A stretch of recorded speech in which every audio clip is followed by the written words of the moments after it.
a la iglesia de Esmirna. Y nuevamente vemos esta palabra que va dirigida al ángel.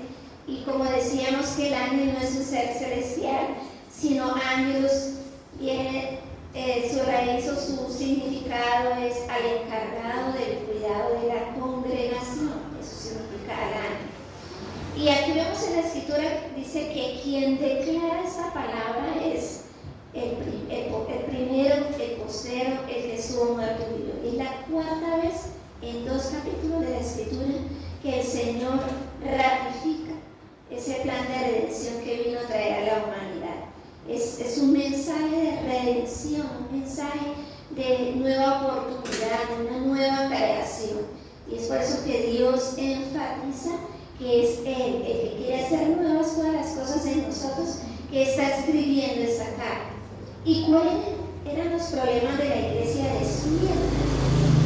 Así, de pronto, algunos de esos problemas de pronto vamos a tener nosotros, no sabemos.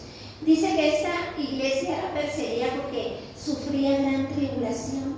También parece ser que padecía de pobreza.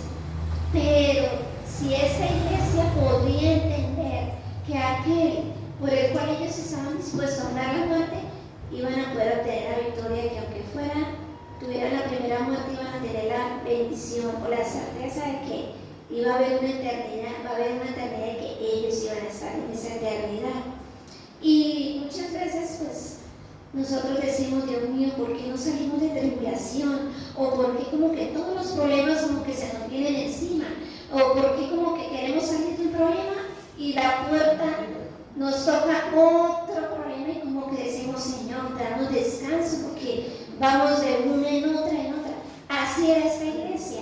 Esta iglesia de Esmirna era una iglesia atribulada, una iglesia llena de muchos conflictos. Pero la clave de esta iglesia, y es la clave para ti y para mí en esta noche, es que aunque pasemos por momentos de tribulación, aunque pasemos por momentos de mucha adversidad, de gran tribulación, sufrimiento, aún de muerte, si por la fe en Jesús tenemos la seguridad de que vamos a ser redimidos, que vamos a ser salvados. Amén.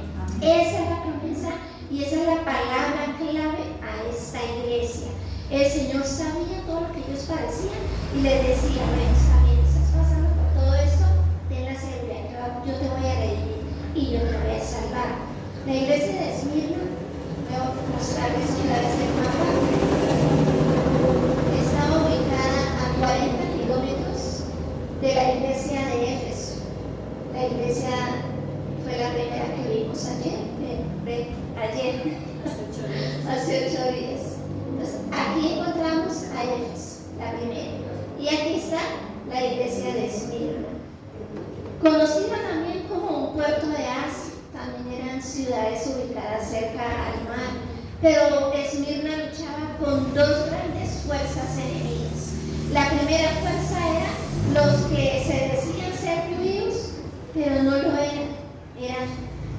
Aparentaban una falsa piedad, pero no, en ellos no había de verdad la justicia de Dios. Y también la otra fuerza era los gentiles romanos que apoyaban la adoración al emperador. Y entonces por eso ellos vivían en un ambiente de mucha opresión. No sé si cuando a ti te pasó, cuando recién conociste la escritura, tuviste opresión de alguien cercano a tu casa que era una persona demasiado religiosa e idólatra o legalista, que se te oponía diciéndote a ti, ¿por qué no quieres a la Virgen María? ¿Por qué no la adoran? Eso es lo que me ofende, si ella es la mamá de nuestro Señor Jesucristo. Pues sí, ella es la mamá de la naturaleza humana de nuestro Señor Jesús, pero la adoración la debemos es a nuestro Señor, al que murió. Pero entonces recibimos como cierta persecución, cierta tribulación de parte de pronto de nuestro cónyuge, de parte de nuestros padres o de parte de algún familiar cercano, que fue ahí como la piedra de tropiezo para de pronto cuando nosotros empezamos. No sé cuál haya sido tu situación, pero para esta iglesia era terrible que era una ley que se adorara al emperador y la gente no lo hiciera.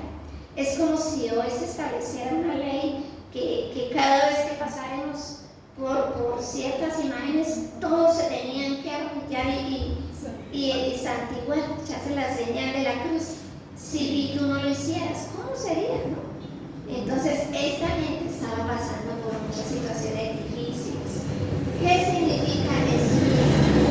Ya más o menos sabemos, recuerden que esto es Asia Menor y que es más o menos Turquía, para que nos ubiquemos dentro del mapa, hasta donde llegó el Evangelio a través del apóstol Pablo. Pablo fue el encargado de extender el Evangelio a todos los gentiles. Entonces, Esmirna significa mirra. Significa mirra. ¿Y qué era la mirra? Mirra es una resina que se mueve y de allí sale un incienso de un aroma muy delicioso. Entonces la mirra era un arbusto así espinoso, como lo ves aquí en la pantalla, y ella da el fruto como una uva pasa. Y esa es lo que hace en la escritura, mira, aquí está. Y al mezclarse con el aceite de oliva, sale una fragancia, mejor dicho, es un aroma, un perfume muy, muy agradable.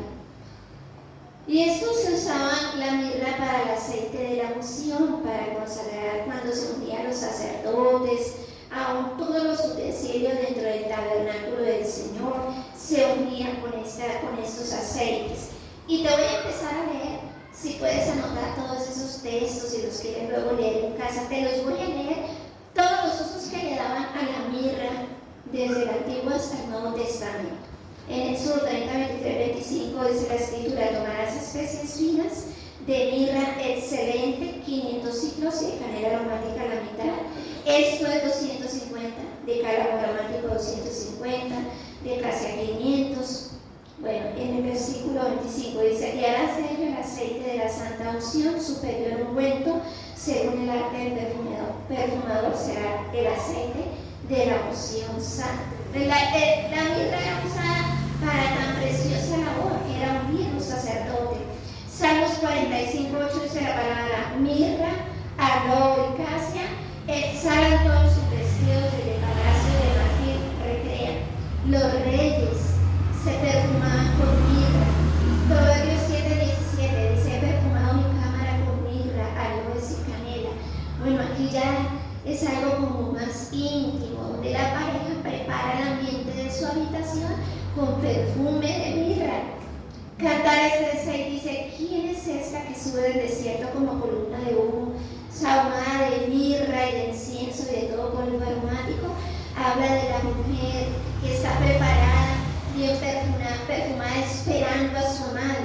Esther 2:12. Y cuando llegaba el tiempo de caldo de las doncellas para venir al rey Asuero, después de haber estado 12 meses conforme a la ley acerca de las mujeres, pues así se cumplía el tiempo de sus atavíos. Esto es 6 meses con óleo de mirra y 6 meses con perfumes aromáticos de aceite. Es decir, que las doncellas que se preparaban para ser parte del séquito del rey, ellas tenían que estar 12 meses, 6 meses en ungüentos de mirra y otros perfumes. Si nos ponemos a imaginar, esta mujer cuando llegaba ya a consumar de pronto, a estar con su rey, tenía que oler muy, muy rico. Yo escuché de alguien, es que no recuerdo la persona que me contó, pero estuvo en el Medio Oriente. Discúlpeme, pero exactamente no sé la ciudad, pero la cultura del Oriente, esa persona se subió al ascensor y se subieron 2 mujeres, pero olían espectacular, decía esa persona. La fragancia de esas mujeres, cómo se perfuman, es una cosa impresionante. Yo creo que ellas sí saben de perfumes. Bueno, Mateo 2:11 dice: y al entrar en la casa vieron al niño con su madre María, y postrándose lo adoraron y abrieron sus tesoros y le ofrecieron presentes, oro, incienso y mirra. Al Señor Jesús se le llegó eso. Uno dice, hay veces hay personas que desconocen el origen de estas cosas y dicen: ¿para qué sirve la mirra? Y a veces lo comparábamos con no sé bien el término, cuando los sacerdotes hacen el incienso, pero eso no huele nada agradable, eso huele a feo. Eso huele horrible. Como muerte. Sí, exacto. Yo no sé qué hierbas le echan, pero a la mirra sí huele delicioso. En Marcos 15:23 dice: y le dieron de beber vino mezclado con mirra, mas él no lo tomó. Se le dio al Señor Jesús en el momento de la crucifixión para apaciguar un poco el dolor. También se usa tiene también usos medicinales. Juan 19:39 habla que Nicodemo llevó mirra para embalsamar el cuerpo, y aún la mirra se comercializaba desde el libro de Génesis. Nos muestran cuando fueron a vender a José, el hijo de Jacob, dice que venían unos ismaelitas llevando un cargamento de mirra, llevaban de esos camellos, traían aromas de bálsamo y mirra para llevarlo allí. ¿Por qué quise mostrarles todos estos versículos? Para que nos demos cuenta que en la palabra nada es casualidad. Cuando el Señor da detalles de ciertos aspectos de una persona, de una iglesia, de un lugar, es para que nosotros nos detengamos a analizar por qué el Señor fue tan específico con eso. ¿Por qué a esta iglesia se le puso Esmirna? O por qué el origen de esa palabra. Entonces tenemos que entender que la mirra está asociado a algo de mucho valor, algo muy, muy valioso. Y es aquí como el Señor veía esta iglesia y de pronto como te está viendo a ti y tú no te has dado cuenta. El Señor decía, en la escritura dice la palabra: yo conozco tus obras y tu tribulación y tu pobreza, pero tú eres rico. ¿Cómo se veía Esmirna? Esmirna se veía como una iglesia pobre, pero ¿sabes? Dios veía la riqueza en Esmirna, porque no se trataba de lo material, se trataba de lo eterno, de lo que no tiene precio y lo que sí tiene gran valor. Entonces, aquí el Señor decía: yo he visto tus obras, yo sé lo que tú haces cuando tú estás pasando tribulación. Iglesia, quiero decirte que Dios sabe conocer todo lo que tú estás pasando o lo que has pasado. Dios sabe la actitud de tu corazón en medio de cada prueba, en medio de cada dificultad. Dios lo sabe. Y estas obras no se trata de lo que tú hayas hecho por Él o para Él. Estas obras hablan de tu corazón, de tu interior, cómo tú y cómo yo nos hemos comportado en medio de la adversidad, en medio de la tribulación, en medio del caos. Si en realidad nosotros ha habido fidelidad y lealtad a Él, si en realidad nosotros hemos sido obedientes a pesar de. Si tú te pones a mirar a tu alrededor de todas las personas que un día estuvieron acá y ya no están, ¿qué podemos darnos cuenta?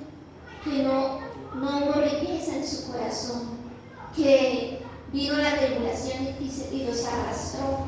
Con esto no los estoy juzgando para nada, al contrario, siento temor de Dios en pensar que un día yo no lo pueda soportar tampoco. Por eso cada día me aferro al Señor y le digo: Señor, no me dejes mirar atrás, no me dejes ser como la mujer de Lot, que un día volvió a mirar lo material, lo que dejó allá en Sodoma.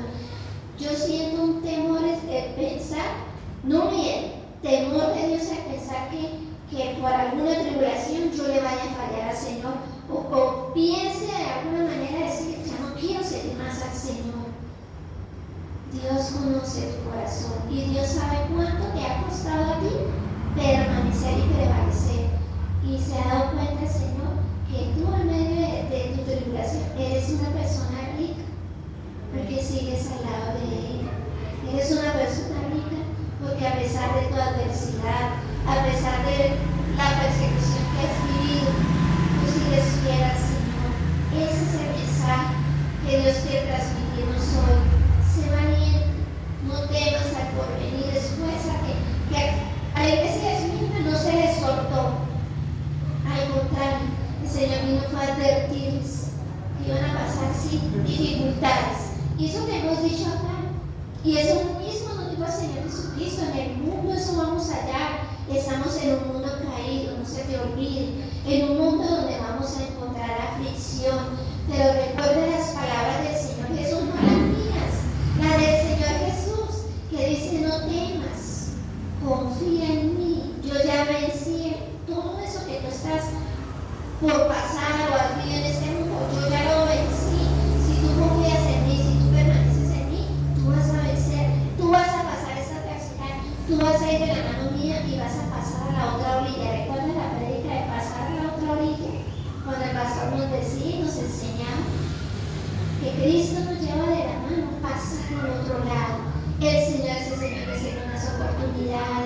ese Señor fiel que responde a cada petición nuestra. Mira que Esmirna no era la excepción, al igual que cada uno de nosotros, Esmirna también pasaba por dificultades, pero ella era una iglesia rica. ¿Sabes por qué? Porque la obediencia de ellos, la fidelidad y la lealtad de ellos subía como un olor fragante delante del Señor. Era ese aroma, esa fragancia que se echaba, se usaba en el tabernáculo del Señor. Era importante que se ofreciera un incienso correcto. Y esa obediencia tuya, esa obediencia mía, esa fidelidad, esa lealtad al Señor va a ser ese aroma que a ti te agrada en tu casa, cuando tú haces tus aseos o cuando tú le echas a tu ropa y tú dices, ay, sí, qué rico. Y si a ti te agrada una fragancia acá, ¿a qué olerá la obediencia? Tiene que oler algo muy delicioso, la obediencia. Cuando tu hijo te hace caso, no te llena el alma de gratitud a Dios, de saber qué hijos tan maravillosos tengo yo. Estoy tan alegre porque mis hijos me obedecen. No te llena a ti el alma de tener una familia así. Amén. Pero cuando puedes nacer desobediencia, cierto que te afliges en el alma, te agobias, te desesperas ver que no obedecen a nada. Entonces, si hay aromas en esta tierra que con químicos y bueno, ¿cómo será el Señor de sentirse tan feliz cuando tú y yo como iglesia ofrecemos esa fragancia delante del Señor? Esa es la riqueza de una iglesia. No es tanto buscar la prosperidad, de eso no se trata cuando tú vienes a la iglesia. No es venir tras las finanzas, tras la bendición financiera. No, Señor, eso no debe ser así. Esmirna no era así. Esmirna era una iglesia que aunque pasaban, tenían dificultades económicas. De pronto no les daban trabajo por ser cristianos, o de pronto la familia les quitaban los bienes, quitaban herencias por pertenecer a la congregación de los judíos.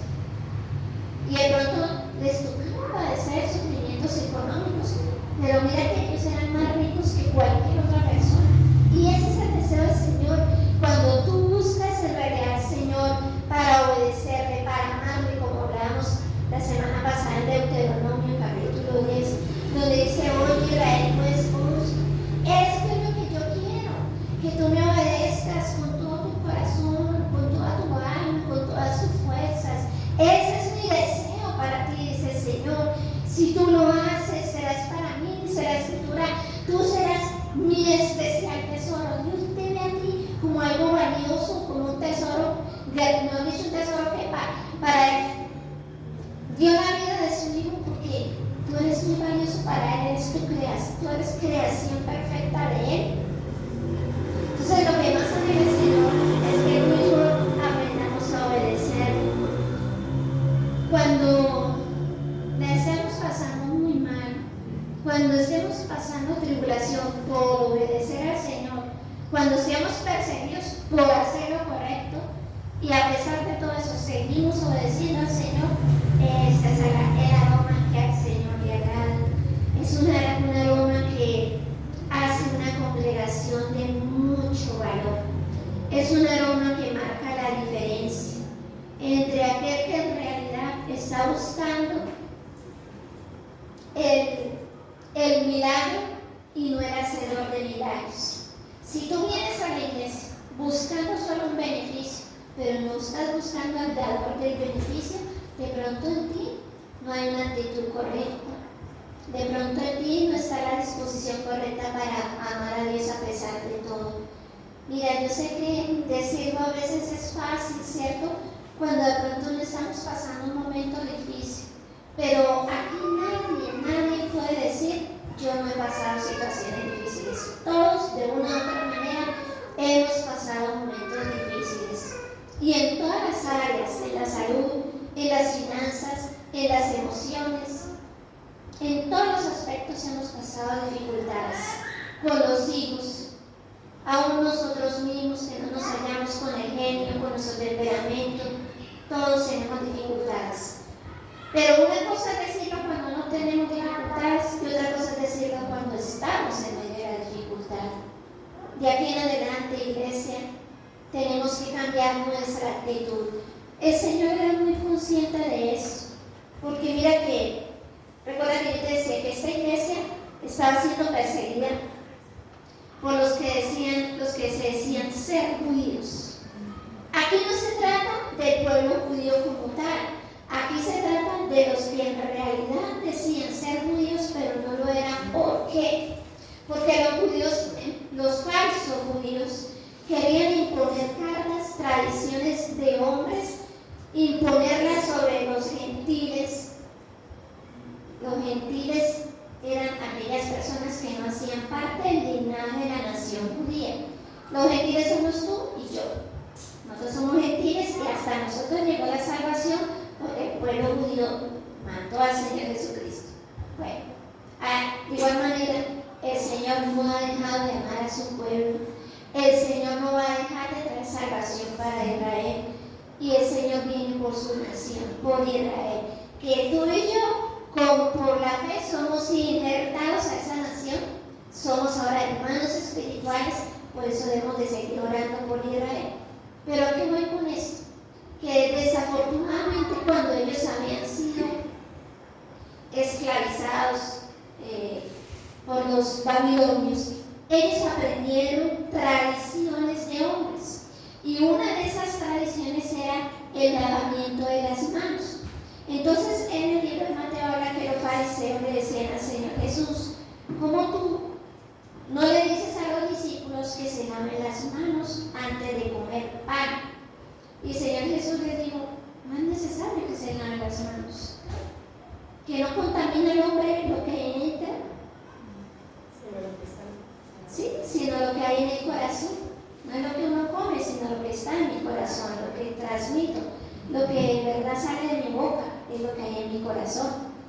Y es que en esa tradición babilonia estaba el acuerdo, digamos así para entenderlo en esta región, de que si un espíritu maligno, por ejemplo, tocaba este control, si un espíritu maligno lo tocaba, y si yo lo tocaba, entonces yo quedaría contaminado. Y por eso ellos se lavaban las manos a toda hora. Y no estaba eso en la ley. Y así eran muchas cosas que ellos estaban obligando, y eran los falsos judíos, que ponían cargas de hombres. Cuando entonces el apóstol Pablo le dice: no es más la ley, que en realidad que ellos obligaban también a la cuestión de la circuncisión.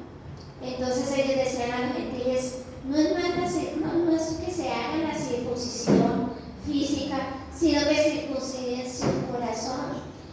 Lo que más anhelaba el Señor es que ellos en realidad murieran a esos deseos pecaminosos en su corazón, que circuncidaran su corazón para que quebrantara esa dureza, ese corazón de piedra, como dice el Señor, y te daré un corazón nuevo, un corazón de carne. Quitaré la piedra de tu corazón y te daré un corazón de carne, para que en realidad me puedas amar y obedecer. Entonces estos falsos judíos estaban colocando cargas sobre esos gentiles, y para ellos estaba siendo muy difícil obedecer al Señor. Y por eso Pablo trataba de enseñarles a esas iglesias, y ahora el mismo Señor lo ratifica, y el mismo Señor manda una carta a ellos y les dice en el versículo 10, dice: no temas en nada en el versículo 9 dice: y la blasfemia de los que se dicen ser judíos y no lo son, sino sinagoga de Satanás. ¿Quién era la sinagoga de Satanás? Era, como dice la Escritura, el que practica el pecado es hijo del diablo. Entonces todo aquel que hace pecado hace parte de la sinagoga de Satanás, según el Señor, escrito está. Entonces, a lo que va el Señor, lo que el Señor quiere enseñarles es: yo he visto que tú eres obediente, que estás siendo fiel. Hay unos que no, hay unos que sí están en la congregación, dice el Señor, dicen ser parte del pueblo, pero son sinagoga de Satanás. Son hijos del mismo diablo, porque no me obedecen, porque están haciendo lo incorrecto, porque están en el pecado. Pero tú que eres fiel, Tú que has aprendido a permanecer, no te preocupes, yo te voy a ayudar, yo voy a pelear por ti. Pero le dice el Señor, no temas en nada lo que vas a padecer. He aquí, el diablo echará a algunos de vosotros en la cárcel. Imagínate que el Señor nos dijera eso hoy en día. Diríamos, uy, qué avivamiento sería esa reunión. No, Señor, ¿para qué fui?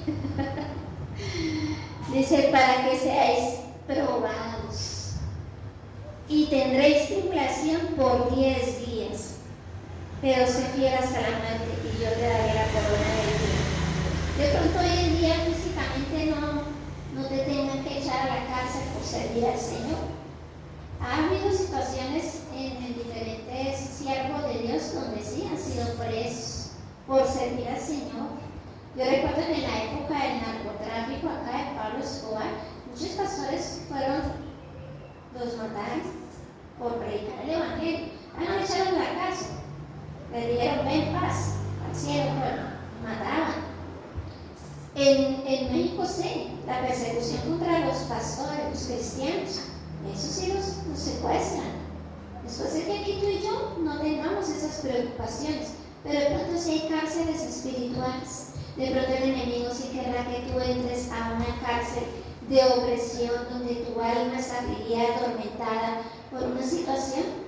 Decides que también podemos ser expuestos a esa clase de tribulación, pero dice la Escritura que es el Señor advierte porque vamos a ser probados. No permitas que la queja, la duda te haga desanimarte y te haga creer que no vas a salir de ahí. Tú puedes salir de ahí. Ten la seguridad y la confianza que Dios pelea por ti. Dice que durante 10 días, varios comentaristas bíblicos, algunos dicen que 10 días puede representar por cada día un año, ¿sí? Pueden ser 10 años, o otras comentaristas dicen que puede ser de una forma continua o repetitiva. Sí o sí, este día sí va a aparecer, es lo que sí sabemos, está explícito, 10 días, bueno, lo que sea, iba a pasar tribulación. ¿Tú ya has pasado tribulación? ¿Como cuántos días has sido atribulado? Yo creo que más de 10 días, ¿cierto? De pronto no de continuo, pero sí de pronto hace 2 años, de pronto 3 días, hace un mes, de pronto un día. No sabemos, ¿verdad? Pero sí hemos pasado por adversidad, hemos pasado por dificultades. Pero el Señor dice no temas. Y si el Señor te dice a ti hoy no temas, es porque Él va a pelear por ti, es porque Él te va a ayudar. Dice, sé fiel hasta la muerte. Si tú aprendes a ser fiel, dice que el Señor te va a dar la corona de vida. Cuando partamos de este mundo, tú vas a recibir una corona por ser fiel al Señor, por tu lealtad y obediencia al Señor. Vas a recibir una corona. ¿Alguna vez deseaste que alguien colocara una corona para participar en un reinado? Sí, uno de niño soñaba con todas las cosas. Sí, de niño. Pero qué bonito, ¿cierto? Sería como unas coronas de maravillosas, ¿cierto? Ojalá todos estemos allá ese día. Ese es el deseo. Y bueno, para terminar, quiero leerles el libro de Romanos. Romanos capítulo 8, versículo 28. Fue algo muy corto, muy concreto, porque la esencia de esta escritura, de esta carta es la obediencia hace que yo destile, brote un olor fragante al Señor. En Romanos 8, 28 dice, y sabemos que los que aman a Dios todas las cosas les ayudan a bien, esos a los que conforme a su propósito son llamados. Más adelante. Versículo 37. Antes en todas estas cosas somos más que vencedores por medio de aquel que nos amó, por lo cual estoy seguro de que ni la muerte, ni la vida, ni ángeles, ni principados, ni potestades, ni lo presente, ni lo porvenir, ni lo alto, ni lo profundo, ni ninguna otra cosa creada nos podrá separar del amor de Dios que es en Cristo Jesús, Señor nuestro. La invitación en esta noche, mis amadas hermanas,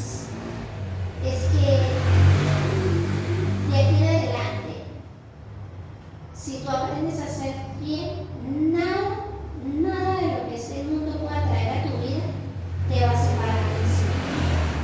Podrás vivir cualquier clase de tribulación, pero si tú eres fiel a Dios, eso no te va a separar. Eso no te va a apartar de Él. No te va a arrancar de sus propósitos, de sus diseños.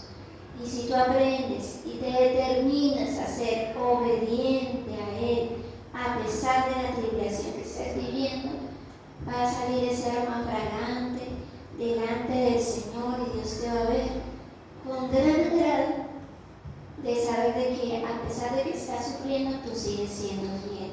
Te invito en esta noche a que tú sigas amando al Señor con todo tu corazón, con toda tu mente y con toda tu alma.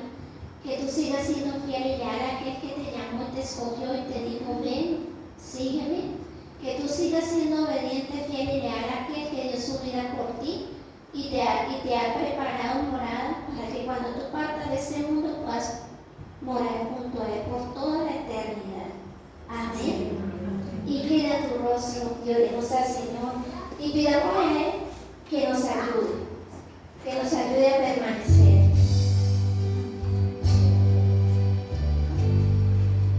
Dile, Señor, gracias te doy en esta noche. Gracias porque vienes a mostrarme, Señor, y a enseñarme que vale la pena ser fiel y leal a ti. Vale la pena, Señor, soportar cualquier adversidad sabiendo, Señor, que te tenemos a ti y que tú, Señor, nos vas a librar y nos vas a ayudar, nos vas a fortalecer. Dile, Señor Jesús, hoy me arrepiento de las veces que pasé momentos de dificultad y de pronto dudé de ti. Hoy me arrepiento de pronto de quejarme o pretender hacer las cosas a mi manera, cuando, Señor, está escrito que debo hacerlo a tu manera. Y hoy me vuelvo a ti con todo mi corazón y yo reconozco, Señor, que te necesito, que como la iglesia de Esmirna, Señor, yo no sé si tú estás pasando tribulación, dile, Señor, estoy pasando gran tribulación, o si de pronto no has pasado, pero ya el Señor te ha advertido que de pronto vas a pasar. Dile, Señor, ayúdame a ser fiel, ayúdame a ser obediente a ti, ayúdame a amarte a ti con todo mi corazón, que yo no sea desleal, que yo no sea una iglesia ingrata, que se ha olvidado de todos los beneficios que tú me has dado. No quiero ser, Señor, una persona de doble ánimo, ni quiero ser inconstante en mi camino. Quiero permanecer obedeciéndote a ti en todo, Señor. Dile, ayúdame, mi Dios. Yo sé que soy frágil, que soy débil, que a veces, Señor, me da rabia, me enoja esos problemas de todo tiempo, Señor. Pero aquí estoy con mis errores, con mi fragilidad, queriendo seguir tus pisadas, queriendo ir de la mano tuya, Señor. Dile, yo te necesito, mi amado Señor. Yo quiero estar junto a ti. Yo no me quiero ir lejos de ti. Dile, hoy me aferro a ti. Y si tú quieres decirle algo al Señor con tus propias palabras, no sé cuál es tu problema y no sé si es que hay una cárcel que todavía esa puerta sigue cerrada y quisieras que Dios hoy abriera esa prisión. Habla ahí con el Señor. Dile, Señor, hay tanto odio o tanto dolor en mi corazón a causa de esto que me está afectando. No sé qué es, pero habla con el Señor. Dile, abre esa cárcel, mi Rey. Necesito de ti. Ayúdame, por favor. Dile, Señor, tú has visto tribulación tras tribulación y no salgo de una y me meto en otra. Dile, ayúdame, líbrame, Señor, extiende tu mano, mi Rey, y sálvame. Líbrame de esta situación o ayúdame a enfrentarlo con la fe puesta en ti. Dile,